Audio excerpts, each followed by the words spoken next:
어느 날 새벽이었어요.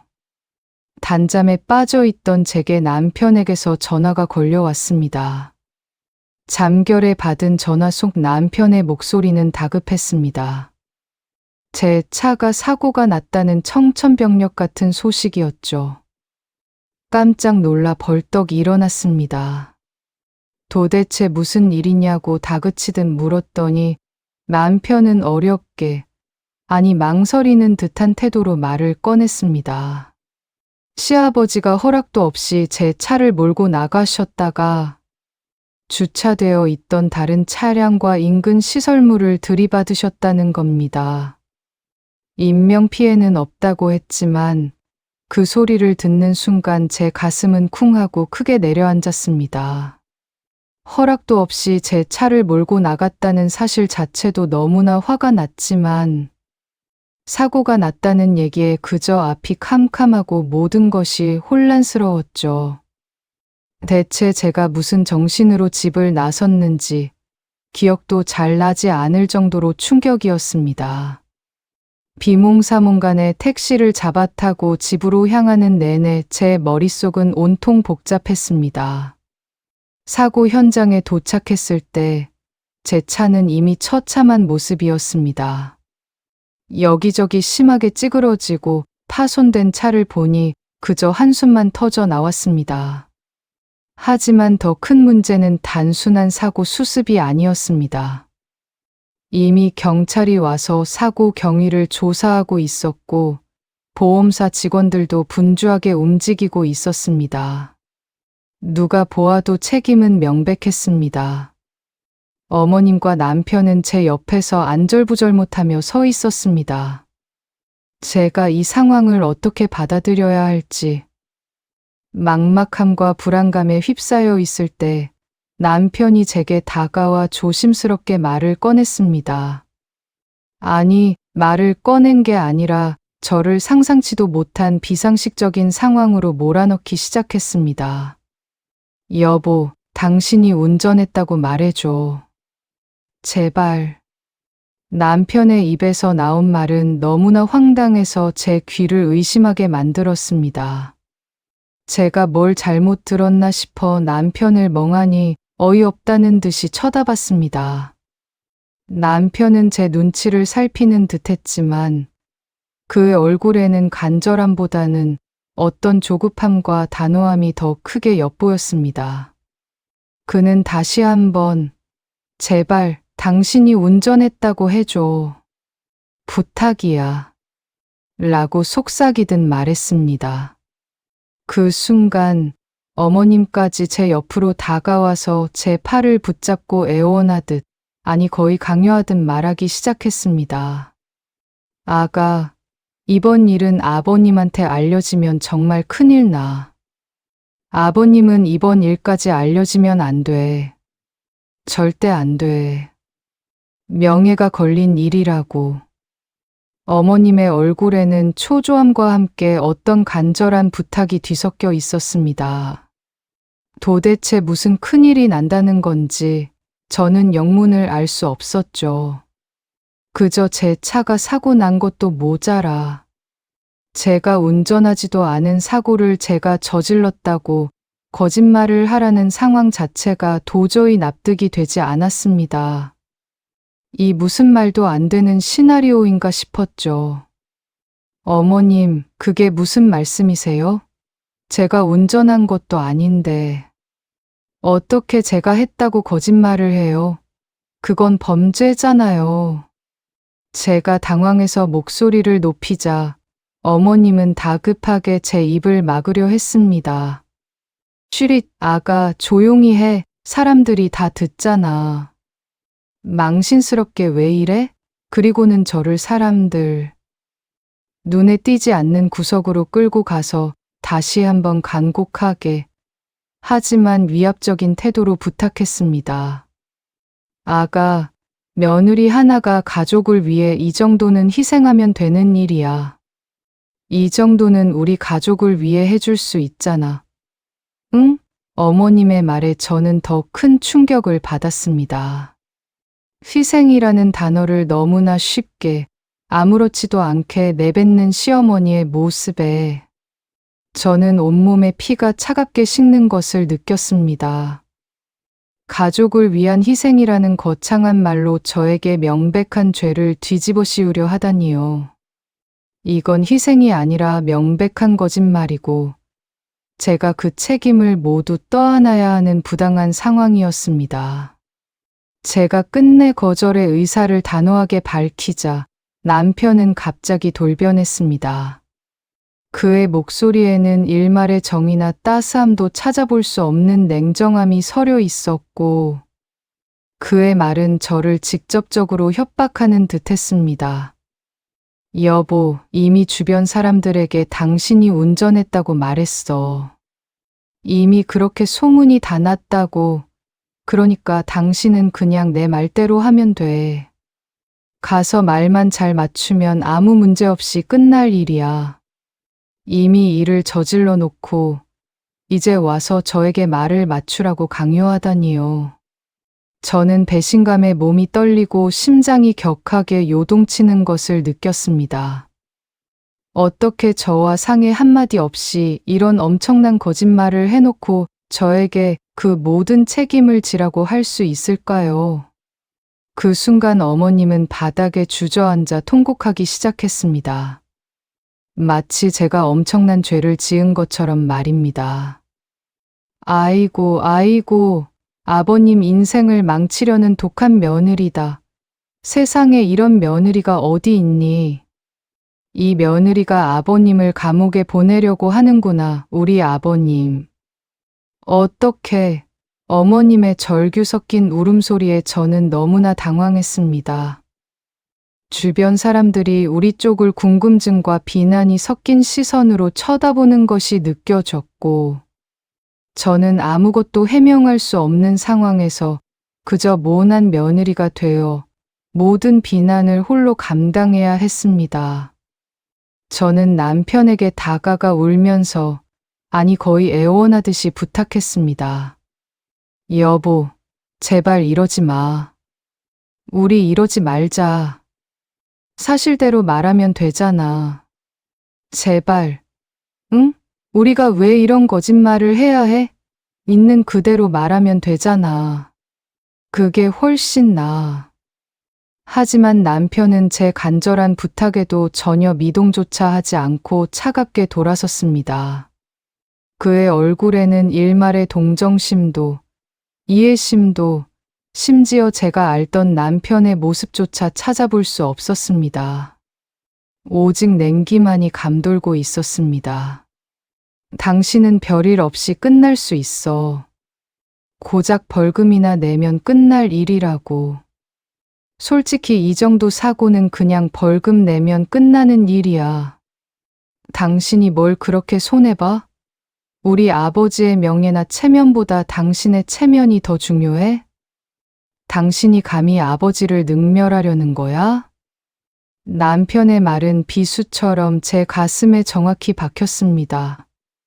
그의 눈에는 제가 그저 자신의 아버지를 지키기 위한 하나의 도구, 혹은 쉬운 희생양으로밖에 보이지 않는 듯했습니다. 그리고 마지막으로 남편은 제게 결코 잊을 수 없는 쐐기를 박았습니다. 끝까지 거절하면 이혼할 줄 알아. 난 당신과 이혼하는 한이 있어도 아버지를 지킬 거야. 이혼이라는 단어가 제 귀에 너무나 선명하게 박히는 순간 저는 온몸에 힘이 쭉 빠지는 것을 느꼈습니다. 14년간의 결혼 생활이 14년간 함께 쌓아온 소중한 추억들이 한순간에 산산조각 나고 무너지는 것 같았습니다. 제가 너무나 사랑했던 남편이 저에게 이토록 잔인하고 비정하며 비인간적인 말을 할 수 있다는 사실에 저는 그저 절망할 수밖에 없었습니다. 저는 그 자리에서 꼼짝도 할 수 없었습니다. 모든 것이 멈춰버린 듯한 기분이었죠. 정신을 차리고 보니 남편은 제게 블랙박스 저장 장치가 사라졌다고 태연하게 말했습니다. 그는 득이양양하게 심지어 조금은 비웃는 듯한 표정으로 말했습니다. 봐, 증거가 없잖아. 이제 당신이 운전했다고 말하면 아무도 당신 말을 의심하지 않을 거야. 저장 장치가 사라졌다니, 그럼 정말 증거가 없는 걸까요? 저는 절망 속에서도 마지막 희망의 끈을 놓지 않았습니다. 혹시나 하는 마음에 제 휴대전화를 조심스럽게 확인했습니다.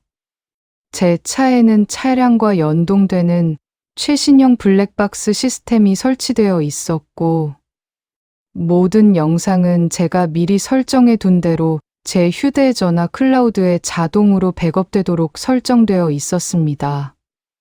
혹시나 하는 마음에 조심스럽게 휴대전화에 저장된 영상들을 하나하나 확인하기 시작했습니다.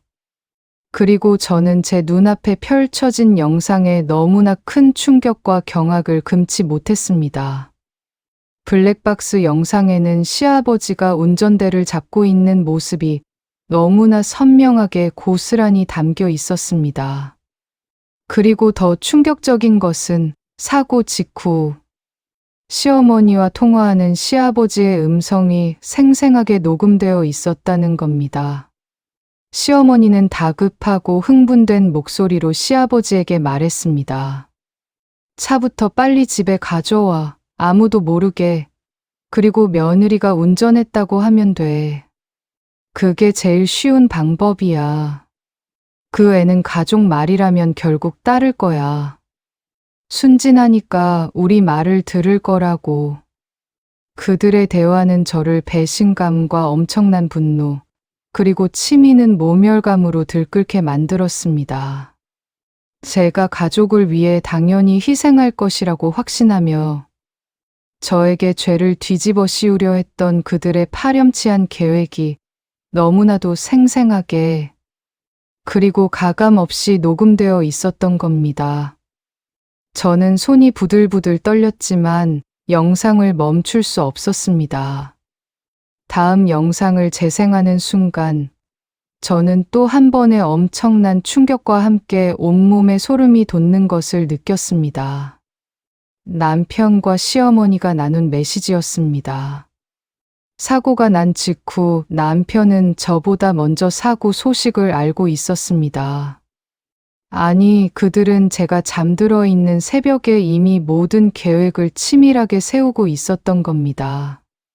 메시지에는 블랙박스 저장 장치를 없애고 저에게 책임을 떠넘기기로 의논한 내용이 고스란히 너무나도 상세하게 남아 있었습니다. 블랙박스는 무조건 제거해야 해. 그래야 증거가 없어. 어차피 며느리에게 덮어씌우면 돼. 그 애는 우리 말을 거역 못할 거야. 이혼한다고 협박하면 분명히 말을 들을 거라고. 겁먹을 게 뻔해. 저는 그들이 나눈 대화와 메시지를 통해 처참하게 깨달았습니다.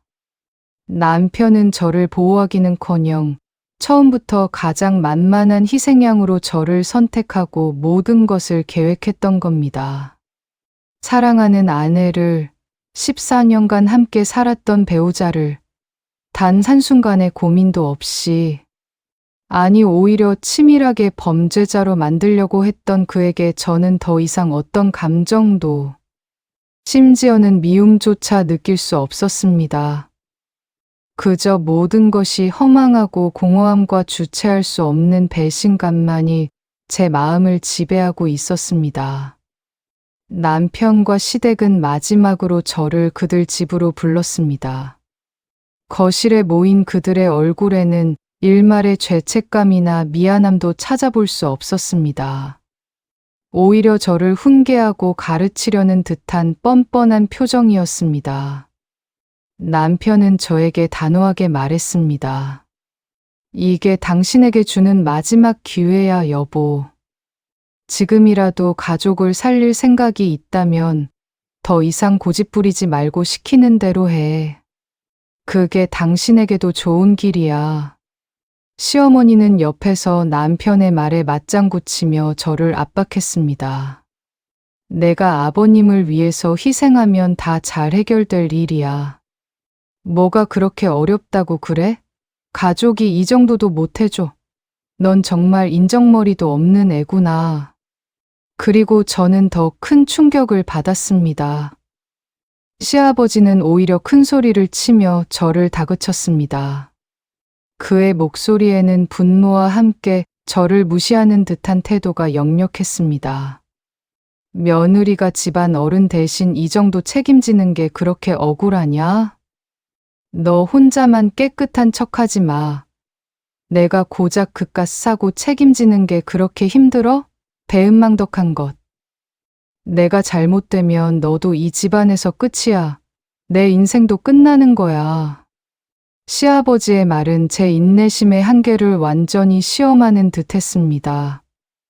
저를 향한 그들의 모든 언행은 도저히 용납할 수 없는 수준을 넘어섰고, 저는 더 이상 한순간도 참을 수 없었습니다.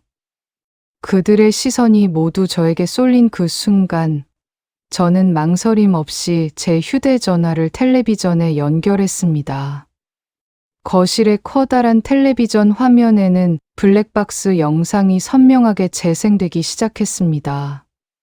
시아버지가 직접 운전하는 모습, 그리고 사고 직후 시어머니와 통화하며 저에게 모든 책임을 전가하려던 그들의 추악한 대화가 너무나 생생하게 울려 퍼졌습니다. 그리고 이어서 남편과 시어머니가 나눈 충격적이고 섬뜩한 메시지 내용까지. 온 가족은 얼어붙은 듯 텔레비전 화면만 쳐다보고 있었습니다. 그들의 얼굴에서는 핏기가 완전히 사라졌고 눈빛은 흔들림을 넘어 공포에 질린 듯했습니다. 아무도 입을 열지 못하고 정적이 흐르는 그 순간 저는 조용히 입을 열었습니다. 제 목소리는 비록 떨렸지만 그 어떤 때보다 단호하고 확고했습니다. 가족을 지킨다는 말로 저를 범인으로 만들려고 했군요. 가족이라는 이름 뒤에 숨어 저에게 모든 죄를 뒤집어 씌우려 했어요. 며느리는 가족이라 무조건 희생해야 하고, 시아버지는 가족이라 그 어떤 잘못에도 책임지지 않아도 됩니까? 이게 바로 당신들이 생각하는 가족의 의미인가요? 제가 알던 가족과는 너무나 다르군요. 저는 그들의 눈을 똑바로 하나하나 바라보며 제 말을 이어갔습니다. 제가 지켜야 할 가족은 저를 범인으로 만들지 않는 사람들, 진정으로 저를 아끼고 존중해주는 사람들 뿐입니다. 그들의 얼굴은 공포와 절망에 질려 있었습니다. 제가 모든 진실을, 그들의 모든 계획을 이미 알고 있다는 사실에 그들은 이루 말할 수 없는 충격과 함께 자신들의 추악한 민낯이 드러난 것에 대한 수치심을 느끼는 듯했습니다. 그들은 더 이상 저를 협박하거나 거짓말을 강요할 수 없었습니다. 저는 그 자리에서 미련 없이 일어섰습니다. 그리고는 그들에게 분명하고도 단호하게 마지막 말을 전했습니다. 저는 이 모든 원본 자료를 안전하게 보관하고 있습니다. 그리고 이제부터는 이 모든 사실을 바로잡기 위해 필요한 모든 조치를, 제가 할 수 있는 모든 방법을 동원하여 시작할 겁니다. 저는 더 이상 망설이지 않았습니다. 제 말에 남편은 그제야 무릎을 꿇고 애원하기 시작했습니다. 그의 얼굴에는 뒤늦은 후회와 함께 저를 잃을지도 모른다는 두려움이 가득했습니다. 여보, 정말 미안해. 내가 잠시 이성을 잃고 잘못된 판단을 했어. 아버지를 보호하려고 하다 보니 내가 정말 잠시 눈이 멀었었나 봐. 제발, 한 번만 용서해줘. 다시는 이런 일 없을 거야. 하지만 저는 그의 사과를 받아들일 수 없었습니다. 이미 제 마음은 그에게서 완전히 돌이킬 수 없을 정도로 떠나 있었습니다. 잠깐의 실수였다고요? 순간의 잘못된 판단이었다고요? 천만에요. 당신은 계획을 세우고 증거까지 치밀하게 없애며 아내인 저를 범인으로 만들려 했어요. 그리고 그것도 모자라 이혼이라는 가장 잔인한 말로 저를 협박했죠. 당신이 저를 가장 만만한 희생양으로 선택한 그 순간, 당신은 이미 제 남편 자리에서 지워졌습니다. 우리 관계는 거기서 끝났어요. 저는 더 이상 그들의 가족이 아니었습니다. 그리고 그들은 더 이상 제가 아끼고 존중해야 할 저의 가족이 아니었습니다. 제 단호한 선언에 남편은 망연자실한 표정으로 저를 바라봤습니다.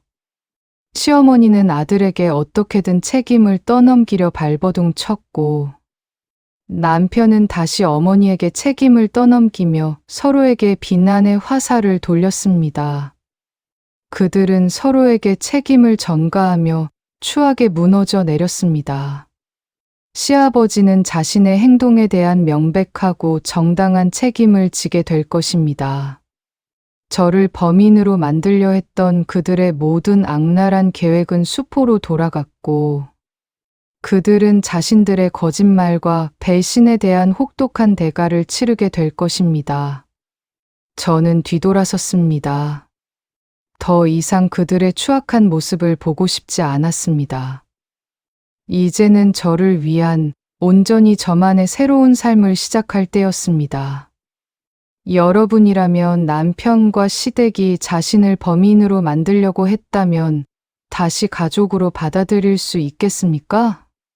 본 영상은 실제 사건이 아닌 허구로 재구성한 사연극입니다.